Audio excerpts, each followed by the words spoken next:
Mais d'abord, le coup d'œil à l'étranger. Bonjour Sébastien Le Belzic, nous allons au Brésil ce matin.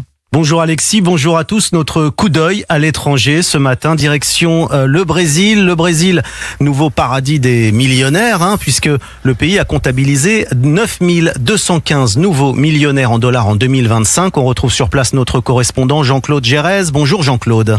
Bonjour. Alors la presse brésilienne souligne que le pays reste en tête devant le Mexique des nations latino-américaines comptant le plus grand nombre de millionnaires. 25 nouveaux millionnaires en dollars par jour. C'est avec ce titre que l'Estado di São Paulo a évoqué les résultats pour le Brésil du rapport mondial sur la richesse 2026, publié chaque année par la banque suisse UBS.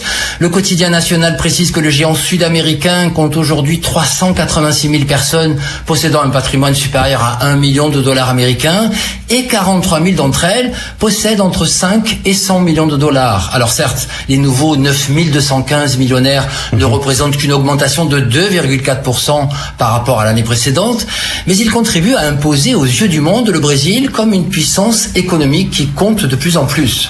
Et est-ce que la presse précise qui sont exactement ces nouveaux millionnaires brésiliens ? Oui, alors le site Invest News explique que les nouveaux millionnaires viennent majoritairement des secteurs des matières premières, en particulier l'extraction minière. Une hausse notable de millionnaires est à signaler également dans le secteur technologique, notamment l'intelligence artificielle. Mais c'est en fait en investissant sur les marchés financiers que les nouveaux millionnaires le sont devenus.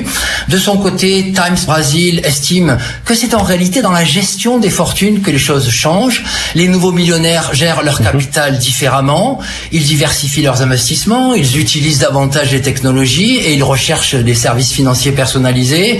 Les plateformes numériques, les conseillers indépendants et les family office ont gagné de la place. Entre 2022 et 2025, indique le site, environ 1500 milliards de dollars d'actifs ont ainsi migré des gestionnaires traditionnels vers ces nouveaux modèles. 1500 milliards de dollars d'actifs, c'est énorme en effet.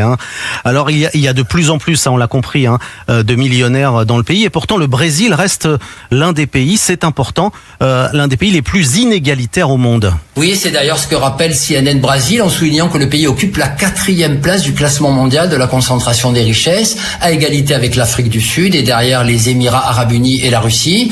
Alors pour le quotidien Brésil de facto, l'augmentation du nombre de millionnaires n'est pas une bonne nouvelle, lorsque 18% de la population vit sous le seuil de pauvreté et que plus de 16 millions de personnes habitent dans des favelas. Merci Jean-Claude Gérès, notre correspondant au Brésil, et à demain pour un nouveau point sur l'actualité à l'étranger. 7h, 9h. Europe 1 matin. Europe 1 matin, 7h44.